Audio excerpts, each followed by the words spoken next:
안녕하세요. 소영 목사가 들려주는 신앙의 집을 바르게 짓는 사람들의 교회 신집사 교회에 오신 것을 환영합니다.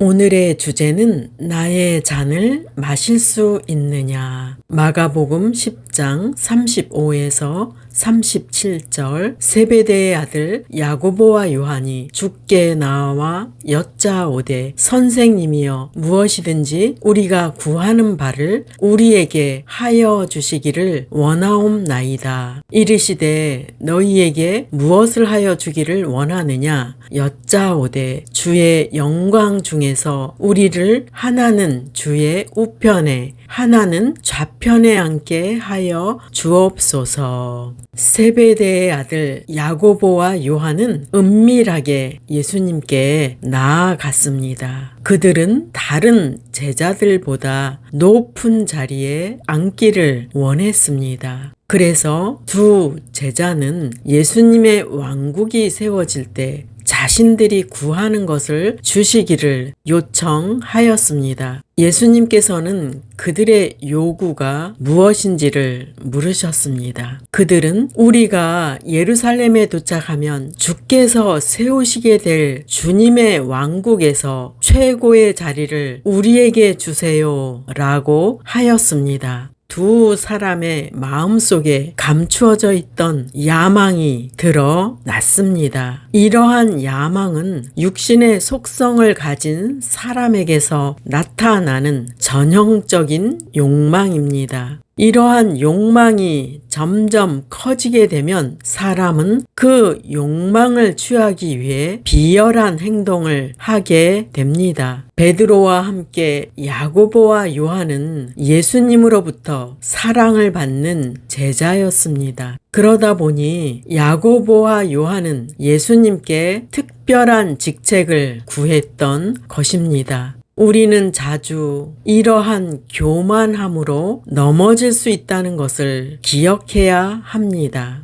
믿는 자가 받은 은사로 인해 또는 사람들로부터 칭찬받는 것으로 인해 스스로 특별한 존재라는 자만에 빠질 수 있습니다. 직장인은 자신의 회사가 잘 되기를 바라는 마음으로 일하지 않습니다. 자신이 직장에서 어떤 대우를 받을 수 있으며 급여를 받는 것에만 관심이 있습니다. 성도는 어떻게 하면 교회를 부흥시킬까라는 생각을 하지 않습니다. 대부분의 사람은 자신의 소원 성취와 인정받는 것에만 모든 초점이 맞추어져 있습니다. 사람이란 이기적이기 때문에 다른 사람에게는 관심이 없고 오직 자신만이 높아지기를 원합니다. 두 제자가 행한 일을 들었던 10 제자는 야고보와 요한에게 화를 내었다고 기록하고 있습니다. 공동체에서 같은 동료 직원이 자신보다 더 높아지려고 술수를 쓰는 것을 알게 되면 시기가 나서 다툼과 분쟁이 생깁니다. 예수님은 이 야망 있는 두 남자에게 직설적으로 말씀하십니다. 너희는 구하고 있는 것이 무엇인지도 모르고 있다. 내가 마셔야 할 고난에 쓴 잔을 너희가 마실 수 있으며 내가 받아야 할 세례를 너희가 받을 수 있겠느냐 라고 하셨습니다. 야망에는 엄청난 대가가 따른다는 것을 말씀하는 것입니다. 너희들은 내가 겪어야 할 끔찍한 경험을 겪을 수 있느냐? 너희는 나의 무서운 고뇌의 잔, 나의 내적 고뇌와 고통의 잔을 마실 수 있느냐? 너희는 나의 무서운 고난의 세례를 견딜 수 있느냐? 라고 물으셨습니다. 그들은 즉각적으로 매우 긍정적으로 대답했습니다. 예, 할 수 있습니다. 물론 야고보와 요한은 그 당시에는 예수님의 말씀을 완전히 이해하지는 못했습니다. 그렇지만 그들은 필요하다면 예수님을 위하여 기꺼이 죽고자 했습니다. 고난의 잔을 마시는 것과 고난의 세례를 받는 것 사이에는 차이가 있습니다. 1번, 세례는 외부에서 주어지는 것입니다. 그 고통은 외부로부터 오는 것인데 그것은 사람과 환경을 통해 옵니다. 그 고통의 내용은 조롱과 피해, 거부당함과 무시당함, 반대와 인정받지 못함으로 오는 상처입니다. 세례는 이것에 대해 포기하고 죽어가는 과정을 말하는 것입니다. 이러한 육체적인 속성이 한 가지씩 점차적으로 포기되어지면서 죽어가는 것입니다. 2번, 잔은 자신 안에서 일어나는 내적 고통이며 고뇌입니다. 이 고통은 아무도 모르고 스스로만 아는 고뇌입니다. 내적 교만과 아집과 욕심은 자기만 아는 죄입니다. 이것은 외부 사람은 아무도 알지 못합니다. 이것은 자기만 아는 고통으로 스스로 내면에서 죄성을 포기하고 죽이는 과정입니다. 이 과정은 혼자만의 싸움입니다. 예수님께서는 이러한 내면의 죄도 짓지 않으셨습니다. 그분은 사람들이 짓고 있는 내면의 죄를 대신 담당하시면서 내적 고통을 당하셨습니다. 그래서 그 잔은 시련, 고통, 상처, 슬픔, 낙담, 눈물, 고뇌의 혹독함을 의미합니다. 예수님께서는 두 제자에게 말씀하셨습니다. 너희는 정말 내가 마시는 잔을 마시고 내가 받는 세례를 받을 것이다.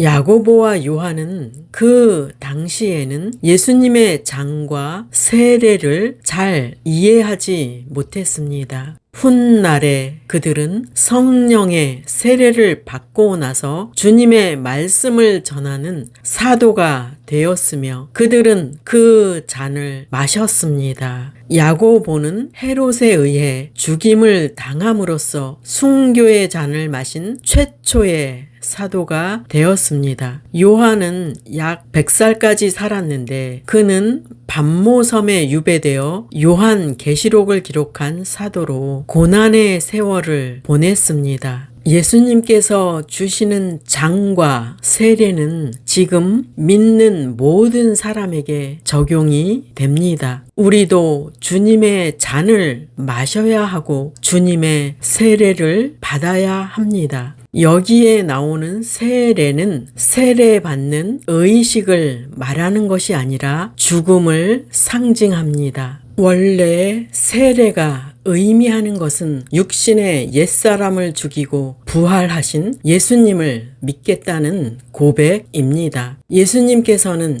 야망을 가졌던 두 제자와 지금 우리에게도 말씀하십니다. 마가복음 10장 42에서 44절 예수께서 불러다가 이르시되 이방인의 집권자들이 그들을 임의로 주관하고 그 고관들이 그들에게 권세를 부리는 줄을 너희가 알거니와 너희 중에는 그렇지 않을지니 너희 중에 누구든지 크고자 하는 자는 너희를 섬기는 자가 되고 너희 중에 누구든지 으뜸이 되고자 하는 자는 모든 사람의 종이 되어야 하리라. 여기서 주의할 것은 야망은 선한 것일 수도 있고 악한 것일 수도 있습니다. 즉 야망에는 이 땅에 속한 야망과 하늘에 속한 야망이 있습니다. 예수님께서 말씀하시는 야망은 이 땅이 아니라 하늘에 초점이 맞추어져 있습니다. 하늘의 위대한 소망을 이루기 위해서는 이 땅에서는 섬기는 자가 되어야 하고 종이 되어야 한다라고 말씀하십니다.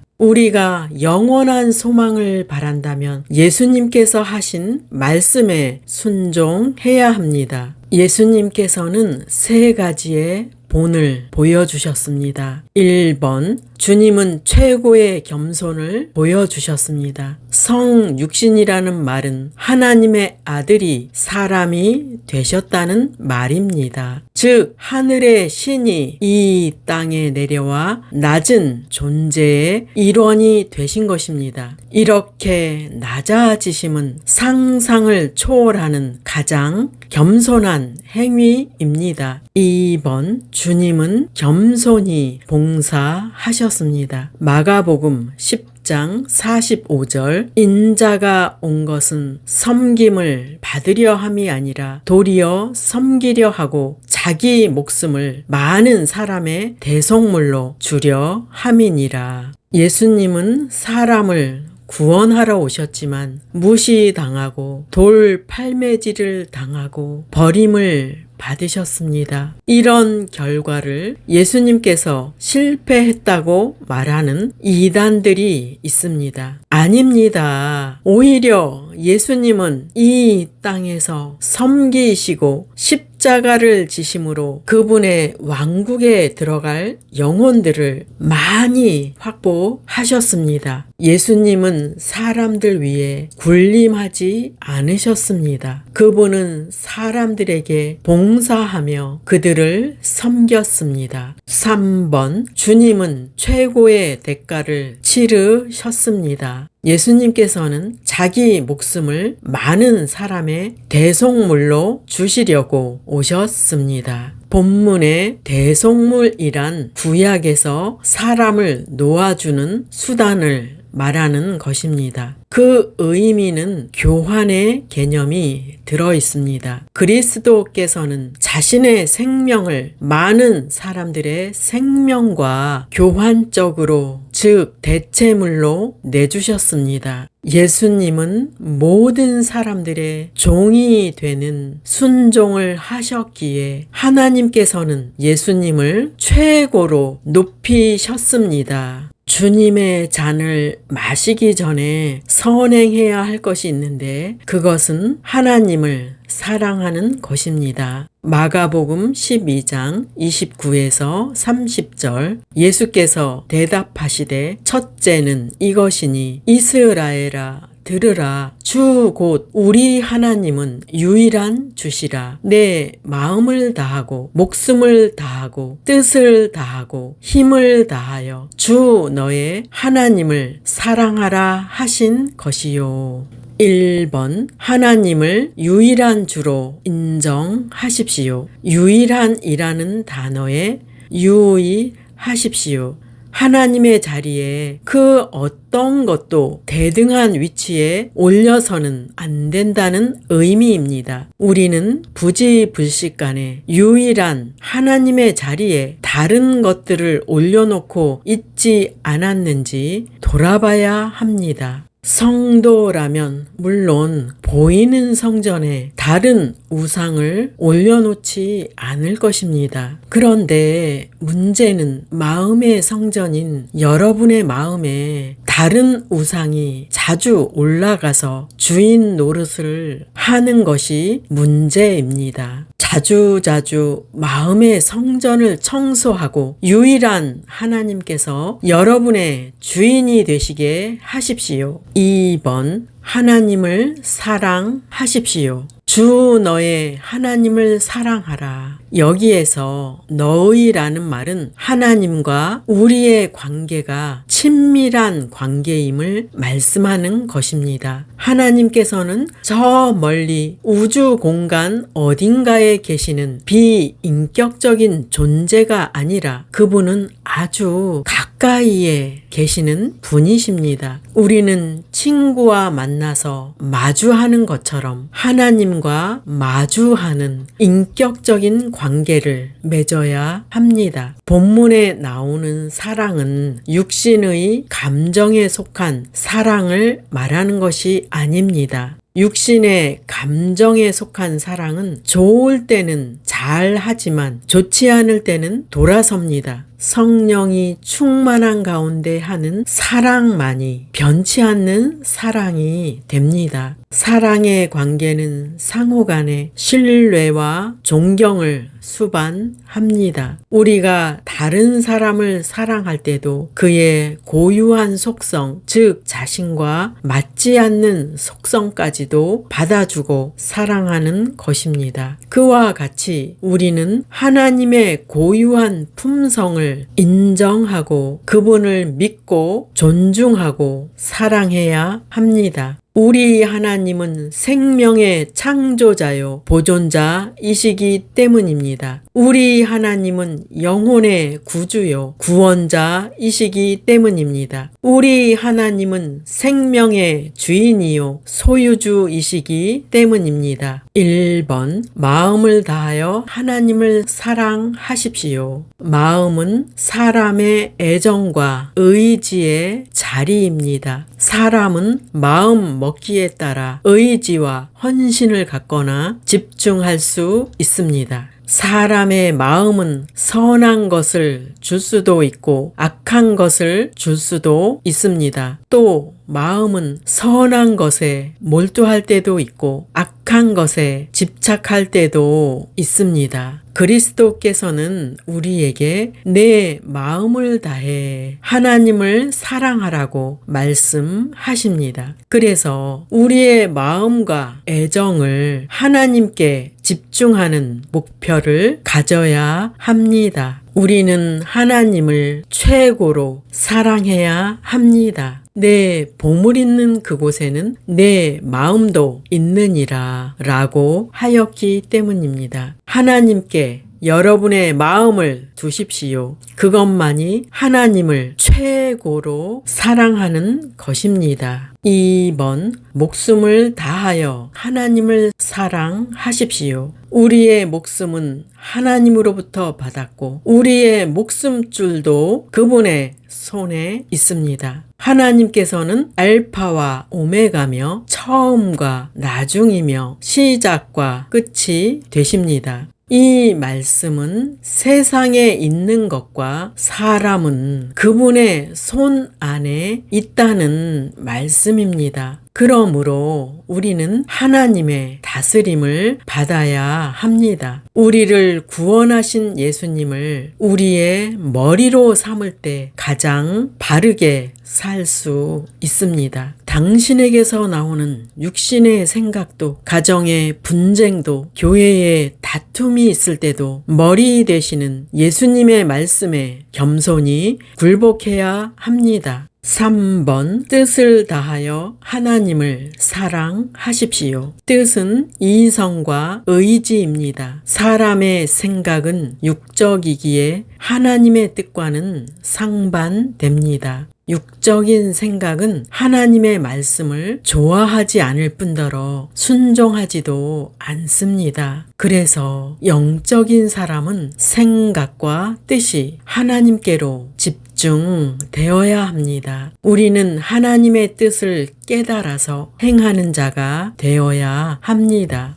4번 힘을 다하여 하나님을 사랑하십시오. 지금의 어른 세대는 자신의 자녀를 온 힘을 다하여 키웠습니다. 자녀에게 온 힘을 다하여 공부하여서 상위권에 속한 직업과 부족함 없는 경제적 안정을 소유해야 한다고 가르쳐 왔습니다. 그런데 이 모든 것이 고작 100년의 삶을 위해서였다는 것입니다. 우리는 자녀에게 영원한 삶을 위한 시간을 드리라고 가르쳐야 합니다. 믿는 사람이 10분의 1의 헌금을 드리듯이 10분의 1의 시간을 하나님께 드려서 영원한 천국을 위해 준비하는 것을 가르쳐야 합니다. 그 이유는 어떤 사람이 온 힘을 다해 재물을 모으고 나서 세상의 쾌락을 누리려는 그에게 하나님의 경고가 있었기 때문입니다. 누가복음 12장 19에서 20절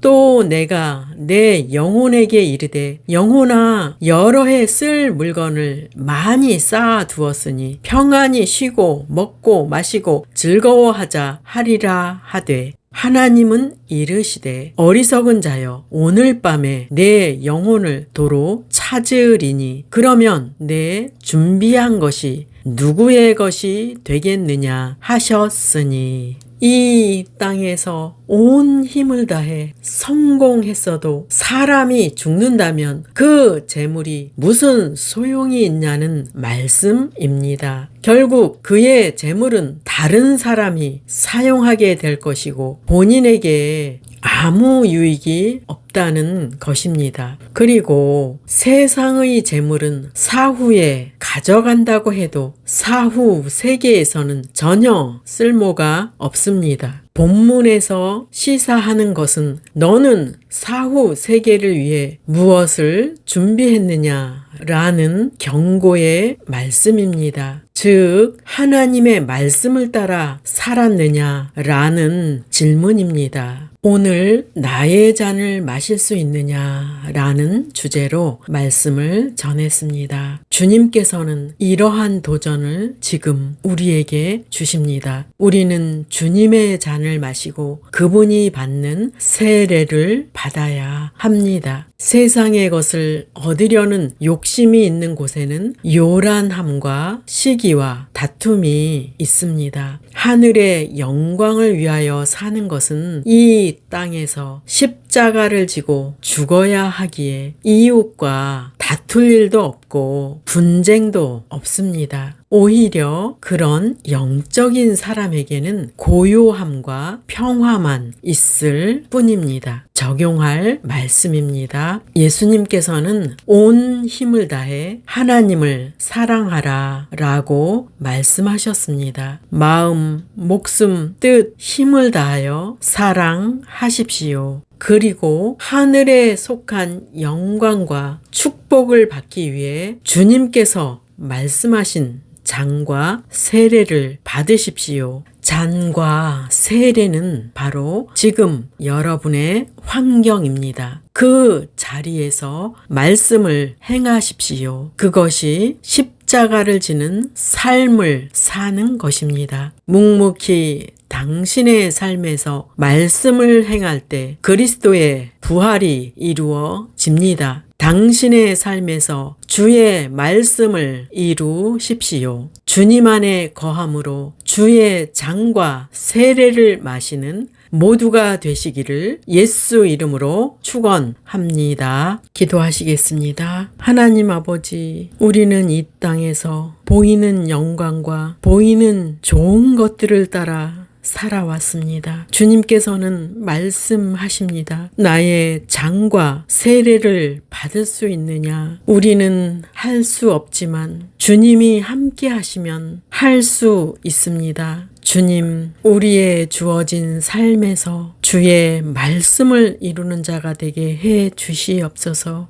여러 가지 사건과 문제 속에 살 때 육신적으로 그 문제를 대응하지 않게 해 주시옵소서. 말씀을 이루게 해 주시옵소서. 말씀을 지키게 해 주시옵소서. 인내하며 기다릴 수 있도록 도와 주시옵소서. 이 시간 말씀을 행하고자 마음에서 결심하는 성도님들에게 능력을 주시옵소서. 말씀을 이룰 수 있는 능력을 주시옵소서. 말씀을 청취한 모든 성도님들 육체의 건강과 가정의 평안과 마음의 기쁨과 범사에 주님의 함께하심이 넘치게 해 주시옵소서. 감사드리며 예수님의 이름으로 기도드립니다. 아멘. 마지막 시대를 살아가는 하나님의 백성 여러분, 교회는 다니지만 예수님을 그리스도로 믿지 않는 여러분, 하나님에 대해서 예수님에 대해서 잘 모르시는 여러분, 가나안 성도 여러분,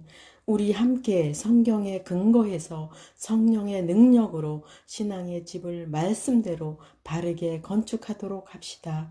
누구나 유튜브에서 신집사 교회를 구독하심으로 신집사 교회 사역에 동참할 수 있습니다. 신집사 교회를 통해 영상으로 선교하는데 동참하기를 원하시는 분들과 함께 연합하기를 원합니다. 아브라함 목사에게 언제든지 연락 주십시오. 우리 주 예수 그리스도의 이름으로 축복하고 또 축복합니다.